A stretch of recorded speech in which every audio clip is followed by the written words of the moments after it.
Doctor साहब, आप क्या देख रहे हैं? कैपेसिटी चार्जेस अभी तक खत्म ना होने की राह में हम क्या रुकावटें देख रहे हैं? गवर्नमेंट को क्या इस वक्त चैलेंजेस का सामना है? चूंकि हम कैपेसिटी चार्जेस के हवाले से जब एक पूरी कैंपेन चल निकली थी, इस पर काफ़ी बात भी हो रही थी, फिर गवर्नमेंट ने काफ़ी IPP से बात भी की और हमने देखा कि उनके साथ एंड भी किए गए मुआहदे। उसी की हम देख रहे थे कि उसी की मद में बताया भी जा रहा था कि काफ़ी बचत भी इन्होंने की है, लेकिन उसके बाद दोबारा अभी तक हम कैपेसिटी चार्जेस की मद में काफ़ी रकम अदा कर रहे हैं। उसकी रीज़न्स आप क्या समझ रहे हैं? जी बहुत शुक्रिया। जी देखें, ये प्लानिंग का फुकदान है, लॉन्ग टर्म प्लानिंग का। मैं हमेशा से कहता आया हूँ कि जब लोड शेडिंग का क्राइसिस था उस टाइम पे हमने इतनी ज़्यादा इलेक्ट्रिसिटी जो है वो इंस्टॉल कर ली, कैपेसिटी इंस्टॉल कर ली। उस टाइम पे हमने ये नहीं देखा कि ये जो जब आपने पावर परचेजिंग एग्रीमेंट्स किए हैं जो कि फिक्स्ड हैं, इसकी डिमांड कैसे जनरेट होगी। और अब जैसे जैसे आपका डॉलर ऊपर जाता गया, एक एग्जांपल के तौर पे मैं हमेशा बताता होता हूँ कि जब 2016, 17, 18 में जब ये पावर प्लांट्स लग रहे थे तो capacity charges per unit terms में 3.3 रुपए थी।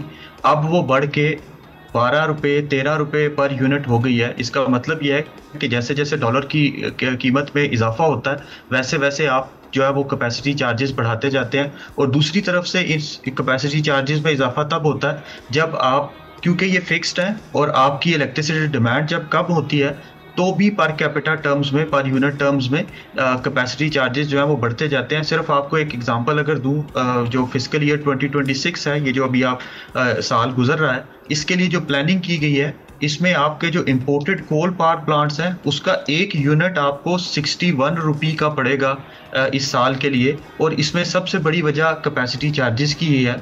और कैपेसिटी चार्जेस एक दो सूरतों में कम हो सकते हैं। एक ये कि आप अपने मैक्रो इकोनॉमिक इशारियों को ठीक करें, एक्सचेंज रेट को कम करें, इंटरेस्ट रेट को स्टेबल रखें, कम करें, इन्फ्लेशन को कम करें, तो ये वापस उस सतह पे आ सकते हैं जो कि बड़ा मुश्किल है। एक मोजा ही उस चीज़ को बचा सकता है। आपने ठीक कहा, वो जो रेगुलेटरी अथॉरिटी के कलीग्स हैं वो भी ठीक कह रहे हैं कि मोजा ही बता सकता है। लेकिन दूसरा तरीका यह है कि आप इन पावर प्लांट से जान छुड़ा लें, क्योंकि आप इनको ना तो यूज़ कर रहे हैं फिर भी आप इनको पैसे देते जा रहे हैं। दुनिया में इस तरह के मैकेनिज्म्स मौजूद हैं जिनको आप अर्ली रिटायरमेंट इनिशिएटिव्स कहते हैं, ख़ास तौर पे fossil fuel based power plants के लिए या इंपोर्टेड कोल प्लांट्स के लिए। अगर आप उन मैकेनिज्म से, इंस्ट्रूमेंट से फ़ायदा उठाते हैं और इंटीग्रेटेड प्लानिंग करते हैं। हमारा मसला यह है कि ministry of energy, power division, NEPRA, वो इस तरह के इनोवेटिव फाइनेंशियल इंस्ट्रूमेंट्स को एक्सप्लोर ही नहीं करता। फॉर एग्जांपल, आपका कार्बन क्रेडिट्स को यूज़ करते हुए कोल टू क्लीन क्रेडिट इनिशिएटिव का एक मैकेनिज्म है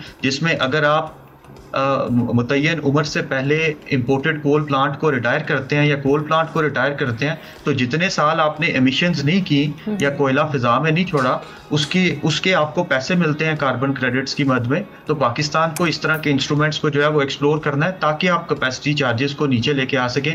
तो ये जो एक मिथ बना हुआ है कि एक मोजा ही बचा सकता है, कम कर सकता है कैपेसिटी चार्जेस को, तो ये शायद प्लानिंग का फुकदान है, ये नए इनोवेटिव इंस्ट्रूमेंट्स को एक्सप्लोर ना करने का फुकदान है। तो इस चीज़ को अगर थोड़ा सा इंटीग्रेटेड प्लानिंग के साथ सॉल्व किया जाए तो पाकिस्तान इस कैपेसिटी ट्रैप से बाहर निकल सकता है। सब्सक्राइब करें और बेल दबाएं ताकि कोई खबर रह न जाए।